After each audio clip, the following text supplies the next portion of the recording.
Sí. Ya estamos entonces en comunicación y le agradecemos por el tiempo a Hernán Sanguelini, que es economista de la consultora IDESA. ¿Te acordás que el martes hablamos del último informe de IDESA y de lo importante de entender que los salarios se pagan por productividad, que es Sí. la productividad la que A genera mayor producción. a mayor productividad del trabajador, más salario real? Pero para que le aumente la productividad es necesario que mejoren el sector público y el sector privado. Y de eso queríamos consultarlo a Hernán. Hernán, buen día, ¿cómo estás? Hola, buenos días, ¿cómo están? Muchas gracias por la invitación. Hernán, la pregunta ya está planteada, no sé si la escuchaste, pero antes de que me puedas contestar la pregunta, déjame hacerte una pregunta mucho más importante. ¿Tu familia Sí, es del sur o del norte de Italia? del norte de Italia, de Trento. ¿Viste? Ahí son los productivistas, son los honestos, son los trabajadores, es porque yo vengo La de ahí sacamos también. rápido por el apellido.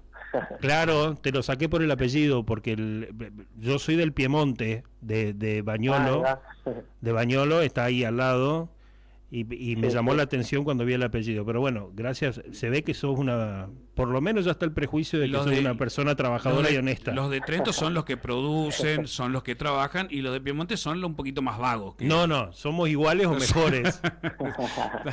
Porque Sí, estamos tal, tal. en la frontera con Alemania, con Suiza, entonces es otra la cultura. Hernán, hablábamos recién de la productividad, de la necesidad de que los salarios aumenten por productividad, porque, a ver si vos estás de acuerdo conmigo, me parece que sí.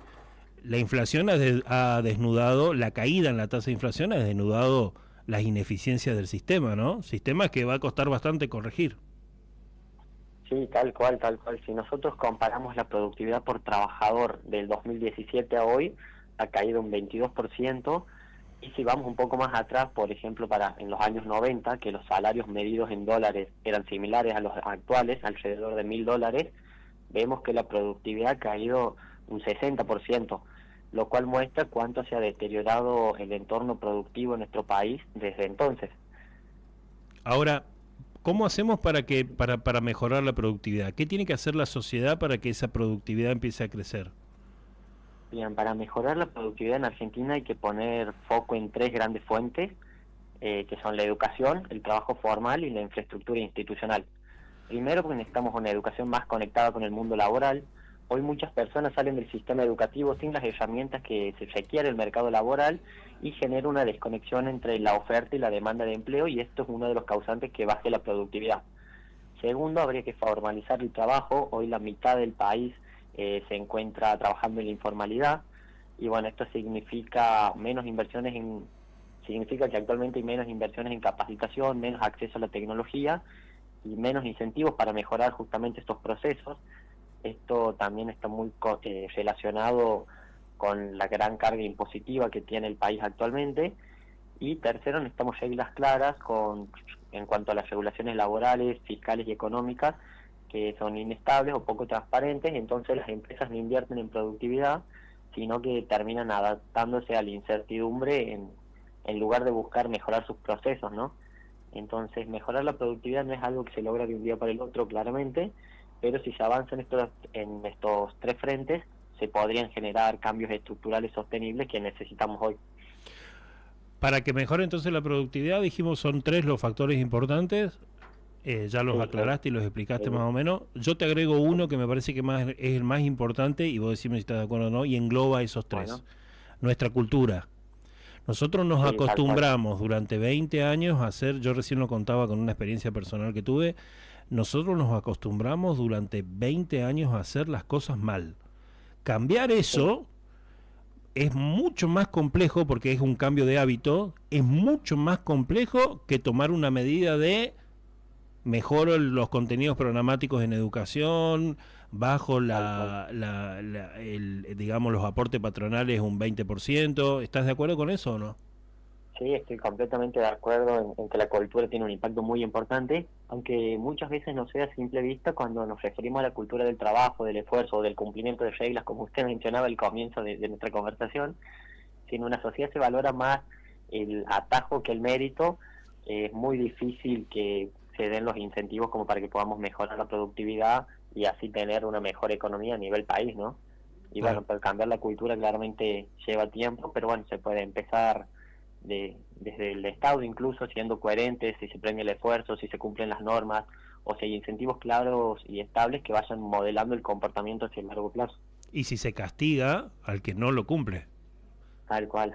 Eso es súper Tal cual. importante, porque funcionaba por un sistema de incentivos. Por eso yo te preguntaba, un poco para saber efectivamente dónde venís, pero otro poco porque tiene sentido en la pregunta, si eras del norte o del sur de Italia. Viste que en el sur de Italia Sí, sí, la viveza es extrema, digamos. El atajo, el no cumplir las leyes, el entrar en contramano, el tirar la basura a la calle. Es bastante sí, tal cual. interesante ver eso en tan pocos kilómetros, ese cambio Sí, hay mucha tan diferencia. marcado, ¿no? Sí, sí, mi abuelo me lo hacía saber siempre. Claro, sí, sí, sí. Bueno, y el que tiene la posibilidad de viajar a Italia debería vivirlo, ¿no? Vos pasás la Sí, sí, frontera norte de Roma para arriba, un poquito más arriba de Roma, y se vive de otra manera. Hay orden, hay respeto por el otro, hay cumplimiento de la ley, la sociedad está comprometida, le sí, exige tal al cual. otro que cumpla la ley. A los romanos incluso los salvan por ser romanos nomás, porque si no es un poco más al norte incluso. Sí, por eso un poquito más del norte, sí, tenés razón, tenés razón. Ahora, si nosotros hablamos de que para aumentar la productividad necesitas estos cambios de fondo, ¿cómo lo ves políticamente al tema? O sea, ¿decís, es posible o crees que esto puede durar, puede requerir un sacrificio mayor? Y a ver, de que es posible, pero de que no es algo de un día para el otro, eso es claramente, porque requiere decisión política y continuidad en el tiempo. No son reformas que se dan de un día para el otro, sino que es más necesario avanzar con pasos firmes y sostenidos. En la educación, por ejemplo, no se necesita esperar 20 años para ver mejores. Se tendría que ver, de cambiar la forma de evaluar, que se conecte más la secundaria con el mundo del trabajo, fortalecer los institutos técnicos, y esto en pocos años quizás ya podríamos empezar a ver más resultados. En cuanto al empleo, la formalización del empleo, bueno, habría que rediseñar el diseño de los impuestos y las leyes laborales, que no significa flexibilizar a costa del trabajador, sino modernizar el sistema para que sea más sencillo contratar en blanco y sobre todo las pymes, con leyes, por ejemplo, de desenganche de convenios colectivos, para que cada pyme pueda hacer el contrato con su trabajador en base a la realidad que vive la pyme, porque hoy pasa mucho también esto, que los convenios colectivos están pensados como para grandes multinacionales y quizás para a una pyme les es imposible cumplir con eso, entonces termina contratando a las personas en negro. Y en cuanto a al tercer punto de reglas claras, esto sí se puede empezar a hacer desde ahora, eliminando parches, unificando normativas y dar previsibilidad. Si hoy una pyme sabe que las reglas no van a cambiar en 6 meses, en un año, es más probable que invierta en maquinaria o en capacitación, que hoy quizás no lo hacen porque no saben si en un futuro le cambian las reglas del juego y de golpe te cobran impuestos sobre toda esta maquinaria nueva que tienes. Entonces, de que es posible, pero bueno, necesita que se le dé continuidad en el tiempo. Yo lo veo más difícil que vos. Me gusta desde el punto de vista de la normativa y de lo que se puede o se debe hacer, pero no sé si viste ayer el escándalo en la Cámara de Diputados. Eso nos afecta Ah, a sí, todos, en todo el país afecta eso. Porque decir, estos son los tipos que tienen que promulgar las leyes, estos son los que tienen que presentar los proyectos de ley. Ahí donde yo veo la demora más importante, digamos. Tiene que tener conciencia el diputado y el senador de lo que tiene que hacer y para eso tiene que estar capacitado, ¿no? ¿No ves un problema grave ahí? sí, obviamente. Bueno, ayer la crisis del quórum, que bueno, le hemos visto con que se terminaba la sesión debido a falta de quórum generada por el desorden en el recinto, es claramente una muestra, refleja lo que somos como sociedad, nuestra cultura, lamentablemente, que lamentablemente el argentino ve todo como blanco-negro, como River o Boca, y por eso es tan difícil poder avanzar en este sentido. Pero bueno, para poder crecer como país y tener una mayor estabilidad es indispensable que se pueda dar consenso político, que bueno, nuestros representantes lamentablemente por ahí no respetan, pero sería fundamental que se empiece a dar, que se empiece a hablar más de estos temas, que se le empiece a dar más difusión y ver que nuestros representantes, porque a la larga son los que nos representan en la Cámara de Diputados y en senadores, empiecen a trabajar con mayor seriedad esto y pensándolo en el sentido del bienestar propio de todos los de todos los ciudadanos y no solo como campañas políticas como se viene haciendo en los últimos años, lamentablemente. Por mi parte, la última pregunta, prometo, y te agradezco muchísimo por este tiempo, Hernán, y felicito el trabajo de ustedes. Juan Carlos de Pablo, que vos sabés porque sos economista, para nosotros es como el decano vivo hoy, la imagen más pura de un economista profesional decente, por lo menos. Siempre los elogia, siempre elogia donde salen. Él el domingo a la noche recibí el informe de IDESA, qué chicos bien preparados, qué gente, que me gustan los informes, son concisos, pero contienen mucha información y de esa... desde ahí los recomiendo, porque son concisos, claros y siempre están contenidos, tienen atrás mucha información y están bien fundamentadas los párrafos tienen también fundamentados. Ahora, de mi parte, déjame la última pregunta. Sí, obvio. El presidente planteó, o viene planteando hace tiempo, con José Luis Espert, que fue protagonista ayer de nuevo, pero él también como uno de los abanderados de este tema, que es el cambio en el sistema tributario y la eliminación. Ellos lo dicen tajante, pero yo creo que va a ser gradual, del sistema de coparticipación, como para cambiar los incentivos. ¿Qué visión tenés vos de eso? Bueno, yo creo que es correcta la visión de eliminar la coparticipación, porque lo que está pasando actualmente es que hay provincias que no generan el suficiente valor agregado que deberían generar, no porque no tengan la capacidad, sino porque despilfarran recursos. Total, tienen el clientelismo de la coparticipación a su favor, saben que igual les van a ingresar plata, entonces lo usan para hacer política, para contratar, aumentar indiscriminadamente el empleo público y no para mejorar la eficiencia de su provincia. Incluso una de las propuestas que había para eliminar la coparticipación era que absorbe ingresos brutos y que cada provincia se autofinancie de lo que genere del valor agregado. Haciendo esto, solo 4 provincias no podrían ser autosustentables, el resto podrían funcionar todas a la perfección, y para estas 4 provincias lo que se proponía era un fondo de convergencia que los financie momentáneamente hasta que logre armar una estructura productiva que les permita autofinanciarse. Y de esta forma estaríamos logrando que cada provincia sea autosustentable con recursos propios y que no tenga que estar dependiendo tanto de nación o de las injusticias que se dan por coparticipación, porque por ejemplo hace poco en Chubut había habido un proyecto de muchos millones de dólares, pero después de esa plata le volvió solo un 1% de coparticipación.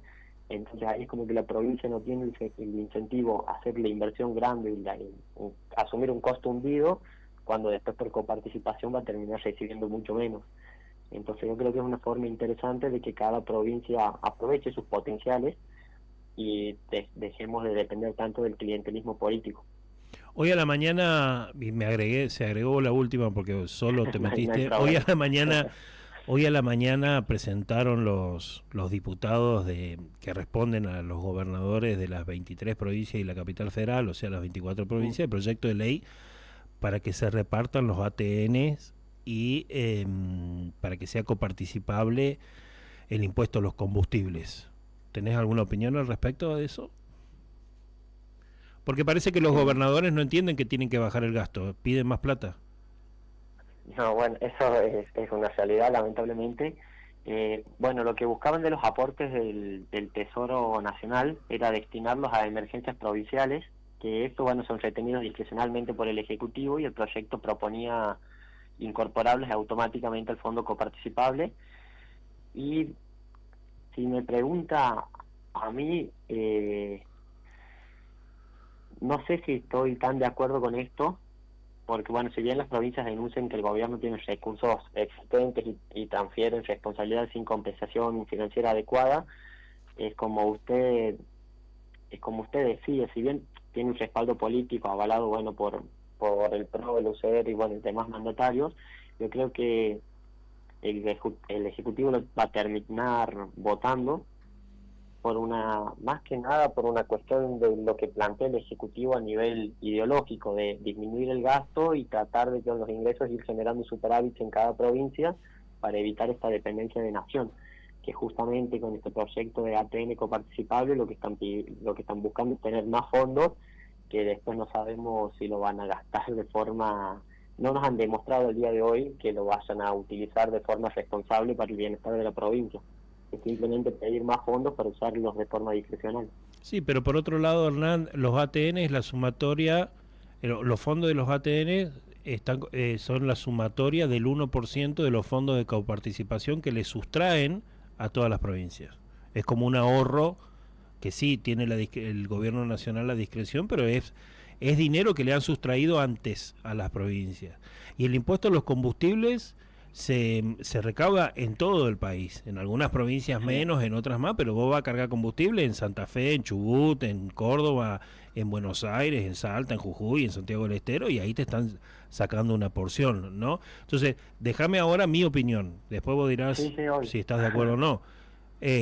Yo creo que lo que tiene que hacer el presidente, me parece a mí, o el Poder Ejecutivo, es, bueno, a ver, ¿cuánto se les dio de ATN a cuántas provincias? Listo. Este es el saldo que les queda a ustedes de acuerdo al porcentaje de coparticipación que le toca a cada uno, y cerrar el tema de los ATN. Y devolverle el 1% de coparticipación, porque es dinero de la coparticipación, hasta que se cambie el sistema de fondo. Y respecto del impuesto a los combustibles, bueno, a ver, el impuesto a los combustibles, ¿tiene asignación específica o no? Si el impuesto a los combustibles es para mejorar las rutas no están mejor. No, las rutas vienen tanto las provincias. Entonces la guita le están sacando la guita a las provincias, Hernán, pero no están aplicando ese dinero ¿por qué? Porque la corrupción, la vialidad nacional, porque ahora va a salir un decreto para eliminar vialidad nacional, todo lo que vos quieras. Pero me parece a mí que hay que darle un corte, creo yo, ¿no? Sentarse a negociar y darle un corte y decirle, bueno, a ver, ¿cuál es el saldo de todo esto? Listo, el impuesto a los combustibles no lo vamos a coparticipar, lo vamos a eliminar. Con eso vas a mejorar mucho la competitividad, porque la nafta no para de subir. Habría que eliminarlo, coincido que sería mejor eliminarlo porque si bien la idea de coparticipar aún más impuestos suena federal, en la práctica es un retroceso, porque hoy Argentina tiene un sistema fiscal ya altamente fragmentado, en donde las provincias gastan pero no recaudan. Entonces esto genera la irresponsabilidad fiscal, y que los gobernadores exijan más fondos pero no rindan cuentas, hace que sigamos ampliando básicamente la coparticipación automática, cuando lo que estamos buscando es consolidar un esquema donde ninguna jurisdicción se hace cargo de sus cuentas. Exacto. Yo creo que en lugar de pelear por más plata del Estado Nacional, las provincias deberían fortalecer su recaudación propia, como con ingresos brutos que son de las provincias, y asumir esas responsabilidades. Entonces Argentina lo que necesita es un debate serio sobre el federalismo fiscal, y este tipo de proyectos responden más a una lógica de pulseada política que una estrategia de desarrollo, me parece, porque más coparticipación sin responsabilidad es como más desequilibrio en las cuentas. Pero coincido en lo que vos planteabas de que lo mejor sería directamente eliminarlo y le hace un favor hasta el consumidor. Que en definitiva es el que sostiene el Estado, ¿no? Y tal cual. Hernán, te agradezco mucho por este tiempo, Te agradezco mucho por este tiempo, ha sido más que amable, te volveremos a llamar más adelante y felicitaciones por el trabajo de todos ustedes. Muchísimas gracias por la invitación, que tengan un muy lindo día. Gracias, hasta luego.